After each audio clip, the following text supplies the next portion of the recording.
As wrestling fans, we are always clamoring for a dose of nostalgia, a dose of something that we knew and loved, a dose of something familiar, which is why we always scream at the top of our lungs whenever one of our favorite wrestlers comes back to the WWE. So I'm going to tap into that nostalgia, that want for something familiar, and we're going to look at 20 wrestlers that I'd love to see come back to the WWE before they retire at some point. And no, this is not going to be a list of just every single ex-WWE guy over in AEW, because I don't want to bring them to the WWE if I don't think that they're going to use very well. For example, somebody like Buddy Murphy is honestly just better off in AEW than he ever will be in the WWE, I think. Same with somebody like a Jon Moxley, aka Dean Ambrose. I don't think he ever wants to do the Dean Ambrose thing again, so why try and force him when he's perfectly content in AEW, bleeding every time oxygen makes contact with his face? So let's go ahead and look at these returns that I'd like to see. And hey, as always, don't forget to subscribe to the channel, ring that bell for notifications. If you're a wrestling fan, I'm incredibly confident that you're gonna love this channel because we upload daily wrestling content. Let's start off with the People's Champion, The Rock, Dwayne Johnson. A man who has every ability to be able to come back whenever he wants, considering there are no movies going on and there are gonna be no movies going on for a while.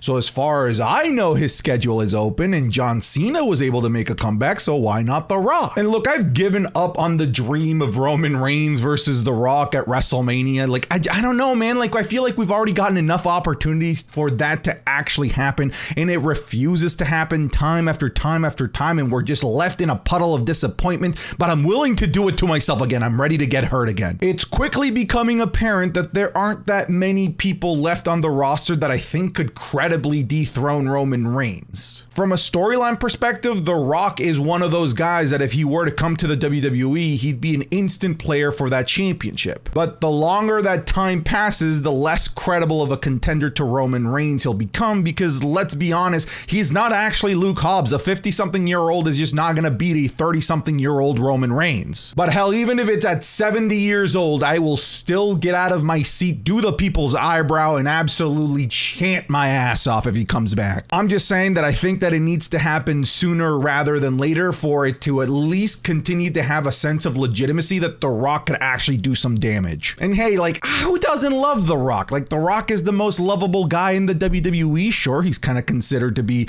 a toxic pariah in Hollywood these days, but that's not what we're talking about. We're talking about wrestling. Randy Orton. And yes, I know that he's still in the WWE, so a return to the WWE when you're signed to the WWE kind of seems like I'm cheating a little bit, but hey, whatever. It's my list. I'm putting this in here because we are now running on about a year and a half since Randy Orton has been in a WWE ring, and I get more and more nervous with each passing month.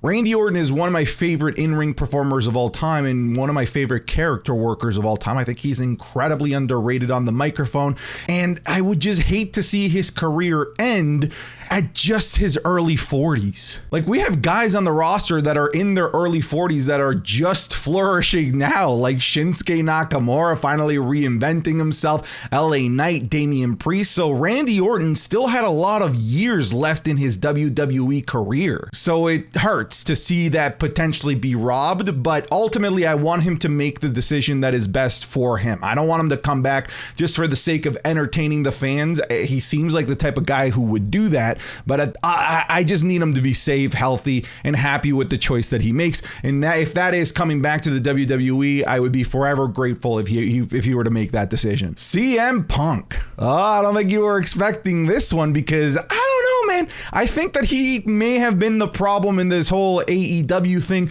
People keep trying to come at me with these 3-paragraph long sentences about how there's some conspiracy theory with the elite in AEW, blah, blah, blah. Look, all I know is that he was deemed problematic in the WWE and deemed problematic in AEW. I don't think that WWE and AEW are in cahoots in the background like the stonemasons. So I think that it's a plausible, conclusion to come to that CM Punk may just be the toxic problem here. But god damn it, would I love to see him in the WWE? You're goddamn right. That was my attempt at a Walter White. Just say, we have to cook.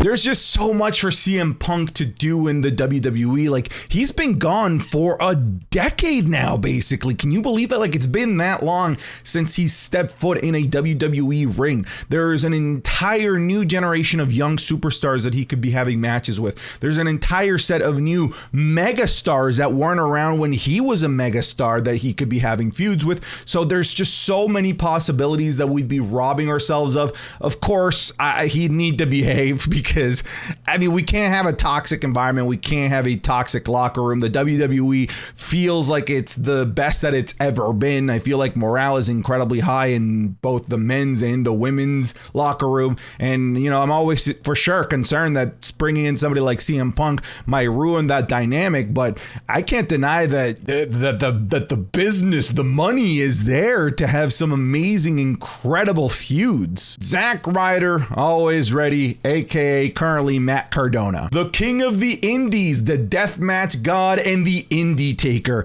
I absolutely want to see this man back in the WWE. It's a story very similar to that of like a Drew McIntyre, but with a different narrative, where Drew McIntyre went to the indies to become this like tank of a man, this badass, absolute just human skull crusher, and came back to the WWE as a more legitimate contender and just a better wrestler and a better character overall. Matt Cardona went on to the indies to do the same thing, to become a better professional wrestler and worker overall, but he also became one of the most entertaining snively heels and mic workers that I've seen in the independent circuit in a really, really long time. And talent was never the problem with Zack Ryder in the WWE to begin with. I think a lot of us knew that this man was absolutely cut out to be a fantastic professional wrestler. And actually, now that I think about it, what the hell was the problem? There was no problem because he had oozes of charisma, but maybe it wasn't the type of charisma that the WWE was looking for. Maybe this is a better iteration. Maybe this is something that the WWE might actually be interested in and sink their teeth into and give him a storyline. Plus, his wife is already in the WWE. Please make this happen. Mandy Rose. It's an absolute shame that we lost Mandy Rose because she was turning into one of the greatest NXT women's superstars of all time.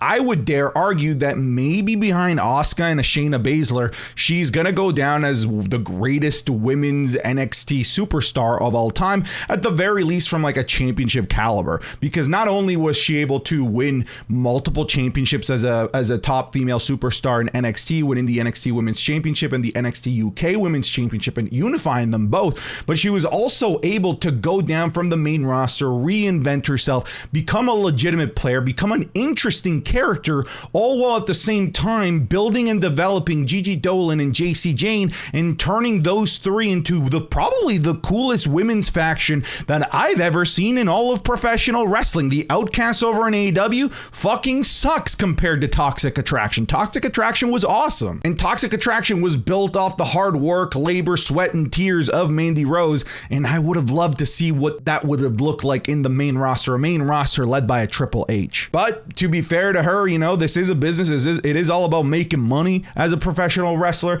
I'm sure some of them do it because they love it, but they're ultimately doing it because they need to make money, and she's making more money doing her side gig, shall we call it. Pat McAfee. Look, now with Shinsuke Nakamura being this like heel Yakuza anime version of himself, wouldn't you love to have Pat McAfee on commentary? Like, what would that commentary sound like? Now, mind you, I think the commentary team right now across SmackDown and Raw, with the exception of Kevin Patrick, is quite good. It's also really good down in NXT, but adding Pat McAfee to any of those shows, especially because Michael Cole is on both of them, would be absolutely fantastic, because his chemistry with Michael Cole was just absolutely off the charts. No disrespect to Wade Barrett, because Wade Barrett and Michael Cole are another fantastic duo, but it's just not McAfee and Cole. Plus, McAfee is just this charisma bubble. He's just so likable, so entertaining. He can go in the ring if given the opportunity to do so. So he's such a versatile asset for the WWE that I would love to see come back one day. Sasha Banks now going by Mercedes Moné over in the independent circuit. it. It's a shame that we lost her the way that we lost her. I feel like she,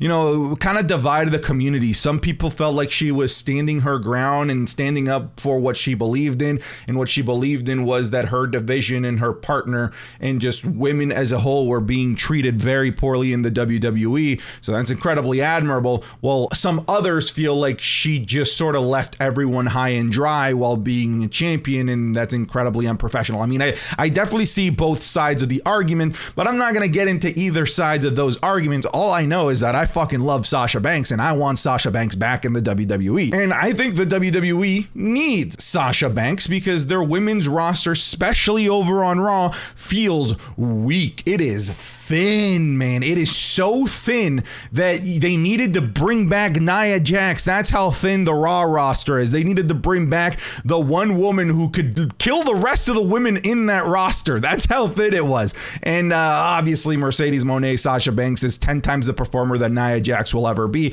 and she puts on some absolutely fantastic matches. I think that she is one of the best character workers and on-screen presences in the WWE, not even just like female superstars. I think she's tippity top when it comes to that, so would love to see her back. Next up, we have Aleister Black, aka Malachi Black. Talk about a guy that honestly just never really got an opportunity to even get started in the WWE because he was so cool down in NXT, but when he got called up to the main roster, it almost felt like Vince McMahon just kind of didn't get him. He didn't get or understand what he had and kind of just made him into a regular dude when he's an incredible special specimen. He's such a talented individual, and he is demonstrating that over in AEW. I would love to see him in a Triple H led main roster because we've seen what he's able to do under Triple H in NXT Black and Gold.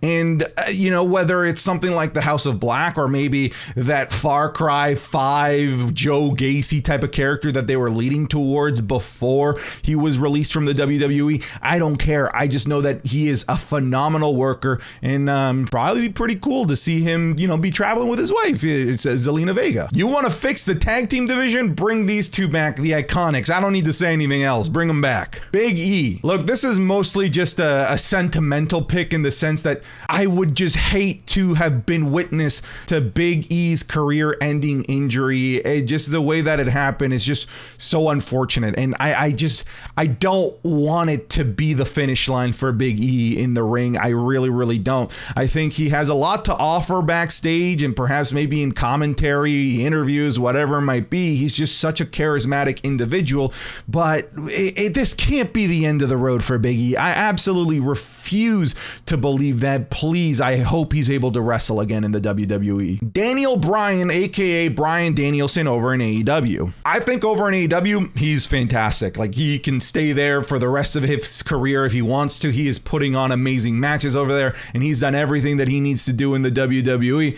He's doing it all over in AEW and even competing against some of the best that New Japan has to offer. So Daniel Bryan, it really is one of those guys that was going to be able to say that he had his fingers in just about every single corner of professional wrestling once it's all said and done. And that's the thing. It's almost all said and done, as Daniel Bryan Danielson has told us that he has about a year left in his career, and it would just be a shame if in that tour, or that retirement tour, he didn't make at least one stop in the WWE for something. Whether it's a match with some up-and-comer in NXT, like imagine him and Ilya Dragunov, and that's not completely crazy. Like, they did that with Yushin Thunder Liger like years ago in his latter years in New Japan to have a one-off match against Tyler Breeze at an NXT takeover.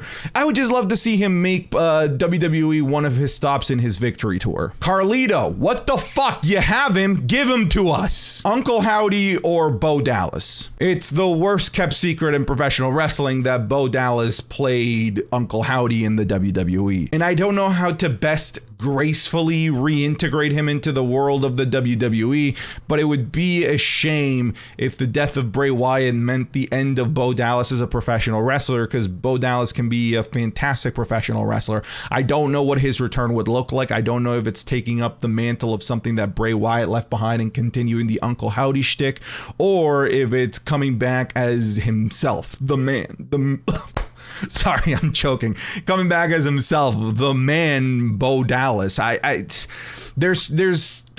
want them to do it so that the death of Bray Wyatt isn't the end of his family line as a professional wrestler. Swerve Scott, aka Swerve Strickland, over in AEW. I think that he is one of the most entertaining things that AEW has, and I believe that he may have been one of the biggest misses that the WWE has ever made. Letting Isaiah Swerve Scott walk away was a mistake. He is so good in AEW. He plays such a phenomenal character, and he is having so many amazing matches. It is a crime that he's not in the WWE and having amazing matches on the main roster. At some point, they need to make amends and bring this man back and ask for forgiveness for letting this man go, because that is one of the biggest sins that the WWE has ever committed. Naomi, now Trinity Fatu, over in Impact Wrestling. Yo, she is crushing it over in Impact Wrestling.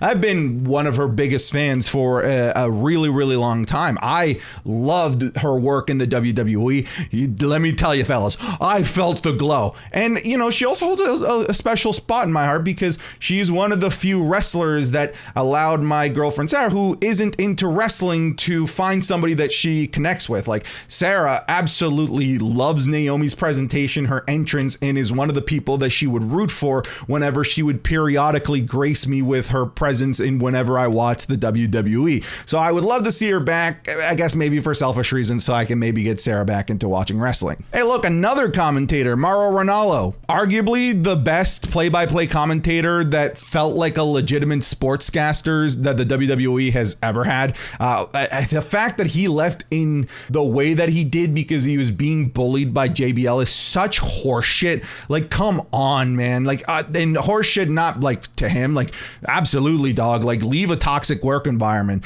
But it's so ridiculous that the WWE allowed this to happen under their umbrella, and it caused one of the most refreshing play-by-play commentators in the WWE to walk away. Similar to Daniel Bryan, I just want to see a retirement tour match in the WWE at some point. Mickie James is one of my favorite female WWE superstars of the Ruthless Aggression era and all of wrestling, period, and she's absolutely fantastic over in TNA, and she should definitely finish her career in TNA. They treated her much better there. But again, would love to see something with the WWE at some point, maybe just bringing her in for the Hall of Fame. I cheated. I brought all four of these guys. Like, what a missed opportunity to have the coolest faction in professional wrestling on the main roster. They completely fumbled the Undisputed Era. Adam Cole is doing amazing work in AEW. So is Roderick Strong. Roderick Strong has just evolved into an amazing character worker. Adam! Anyways, if you don't watch AEW, you don't know what I'm talking about. But I want to see these guys as a faction come up to the WWE, the main roster, and become the set of cool heels that they were always destined to be in the main roster, but were completely nuked by Vince McMahon and company. Andrade Cien Almas, aka Andrade El Idolo, over in AEW. It's very clear that the WWE is scrambling to find their next generation Latino superstar, and they are trying so hard with Santos Escobar, but it's just not landing with the fans. Like, look, a lot of people think I just hate Santos Escobar. I think I'm just a realist, and I think people are starting to see it, that his shtick is, hey, I'm Latino, please cheer for me. That shtick isn't working or resonating with fans. So I don't know if maybe we just need to repackage and remodel Santos Escobar, or just bring the better version of him in Andrade El Idolo, who truly should have been the one to carry the mantle for Latin America in the WWE. I think he's the most talented Mexican professional wrestler alive right now, and like working in the main promotions, and it is a shame that he is over in AEW, and he's not being used that well over in AEW. He's appearing every couple of weeks as opposed to like having weekly bangers the way that he should. And of course, Charlotte, his wife, is over in the WWE. I'm sure they'd probably love to be able to travel together. Edge and Christian. Look, it would just be wrong if these guys didn't retire in the WWE. I don't mind if Edge wants to go to AEW and spend some time with Christian, because Christian is doing some of the best heel work of his entire career. Christian is absolutely amazing over in AEW, but it just feels wrong if they were to retire there together, right? Go have some fun over in AEW. Fellas, go do your thing in AEW. Edge, sure, go over there, have some banger matches, but you need to come back and finish your career here, okay? You can't have your last match be in AEW. Christian, look, please just retire together. You guys are homies. Come back to the WWE one more time, and I don't care if it's just to do the fucking camera pose, just something. You got to come back at some point. All right, that's it. Who do you want to see come back? But I'm done. Get out of here.